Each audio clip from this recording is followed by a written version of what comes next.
Hey guys, I want to discuss something today. Um, it has to do with anonymity and getting in front of the camera and all that stuff. Uh, it's important that you evaluate your purpose for doing what we're doing here. Myself as an activist, what I want is to ensure that the police are doing what they're supposed to do, that they're acting within the law and following their mandate. Um, and that's the short version. Now, I didn't get in front of the camera until after my shell arrest. And the longer you can keep your identity concealed and the longer you can stay behind the camera, the better off you are. Once you've been identified, especially once they have photographs of you to go with that, they'll start posting bulletins and notifying all the local PDs, and it gets harder to get out and film without them figuring out who you are.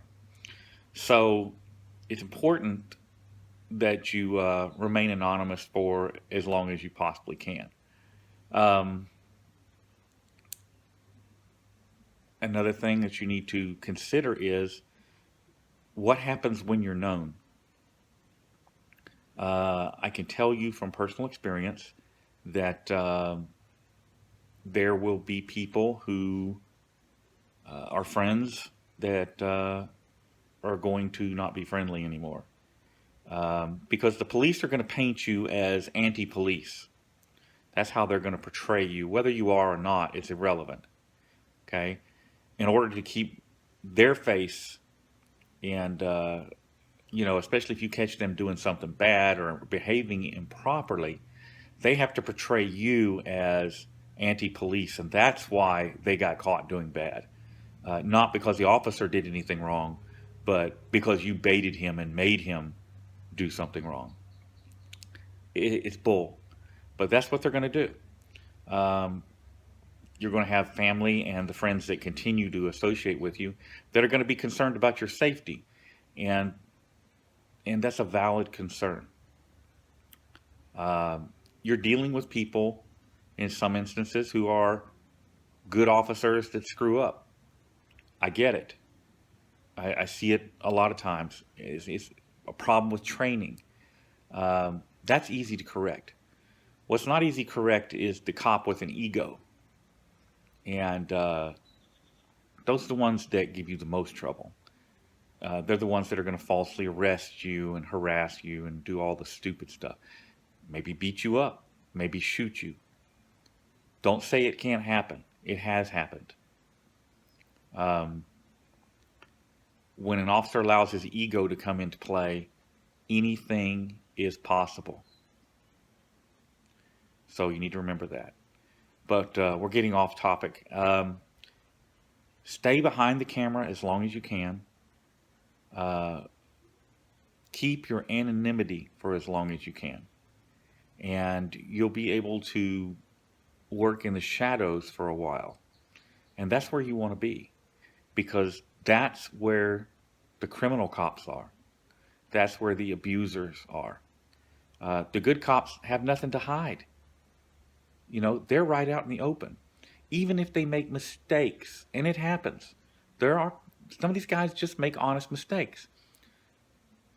They're right out in the open about it. I don't know if you guys have seen my arrest in LaPorte. If you haven't, go to News Now Houston and look at the LaPorte, Texas arrest, and then look at the IAD complaint and the IAD final disposition. Okay, that is a police department that is very proactive, and trust me, I was not easy to get along with in dealing with that IAD complaint and that department initially. There was a little bit of name calling from me to the chief, and it's Chief Kenneth Adcox, and he was very professional at all times. He took that and merely pointed out to me that they were investigating blah blah blah, but they actually corrected the problem. They realized there's a problem and they corrected it. And there were a couple issues that came up along the way that were questionable issues. And again, they were right on top of it.